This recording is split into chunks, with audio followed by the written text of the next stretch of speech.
What's up, guys? Yeah, welcome back to the channel. Let's talk about the top three series in professional bass fishing and kind of address the elephant in the room, you might say. Um, we're going to talk about the rule changes that just got released by all three series.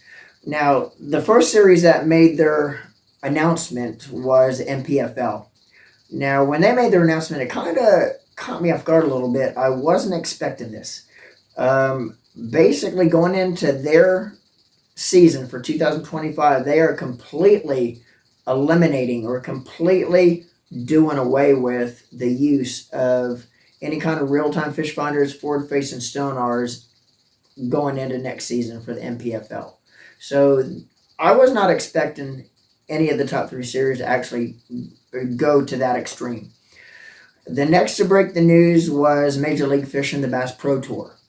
Basically, what their rule changes going into next year is you are allowed to use real-time fish finders, forward-facing sonars in in one of the periods during the event. The other two periods, you are not allowed to use any kind of real-time fish finders, forward-facing sonar. So you could use forward-facing sonar during one period in each event. You cannot use it during the other two periods in each event throughout the 2025 season. Now, the last to break the news was BASS, Bassmasters. And their rule change basically is you are only allowed to use one transducer that is being utilized by real-time fish finders or forward-facing sonars on your boat. A lot of anglers, or actually really the majority of anglers last year, had 2, 3, in some cases 4 transducers designated to real-time fish finders on their boats. So that is being done away with. You're only allowed one transducer for any kind of real-time fish finder, forward-facing sonar on your boat. The second rule change they're making is the total size of your screenage allowed on your units, which they are doing a maximum size for all of your units combined put together of 55 inches. Now, that is not a big deal. It is it is really to some anglers, but it's not really a big deal. Some anglers, as you can see on the boats when you're watching it on live or whatever, is that some of the guys have 4 12-inch screens on their bow, 2, sometimes 3 12-inch screens on the console. That's being done away with. You're only allowed 55 inches of total screen coverage. But that's really still not a big deal. That still allows you to be able to run 4 15-inch screens. Where you want to put them, how you want to utilize them is up to the anglers. Now, I'm assuming most anglers will put 2 12 to 15-inch screens on the console and 2 on the bow, is what I'm assuming. But you're allowed up to 55 inches of screen coverage. The third rule change that was announced by BASS, now this one struck me as a little bit odd.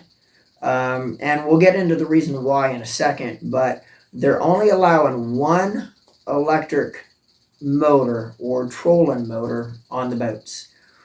And why that kind of struck me a little bit on the odd side is what that means is some of the guys run electric motors on their shallow water anchors. But, myself and Colin Burnett do, along with the Deck Talk podcast, we do a lot of media coverage at some of the events for BASS as well as Major League Fishing. And last year, me and Colin had only seen probably 2, maybe 3 anglers on the Elite Series that was utilizing electric motors on their shallow water anchors. So it's not being utilized a lot by a lot of the competitors. So that struck me as kind of funny that they would throw that rule in, being that there's only 2, maybe 3 anglers that was using them last year. And out of the couple anglers that had them on their boats, I don't think there was any event to my knowledge that they actually used them in. So that rule change kind of struck me as a little bit on the odd side. But anyway, guys, we want to hear your opinion on what series do you think made the proper rule changes. What series might have completely missed it, but we want to hear your opinion. And again, everybody's entitled to their own opinion. Everybody has their own opinion on forward-facing sonar, real-time fish finders. Um, Here's the thing with an opinion: is it's your opinion. You know, your opinion is probably going to vary from somebody else's. Doesn't mean it's wrong. Doesn't mean it's right. It's how you feel. If you enjoy and like getting out there and using forward-facing sonar and real-time fish finders, put it on your boat, man. Get out and use it. If you're against it, just don't put it on your boat.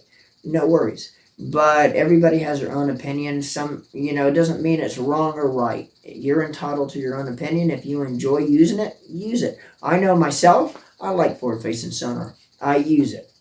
To me, forward-facing sonar is a huge learning tool for anglers to really show us stuff we've never been able to witness before. How fish react to baits, what they do, how they stage, how they group up in real time. Where it's showing us some stuff we never would actually be able to learn if it wasn't for being able to see it and watch it on real-time fish finders.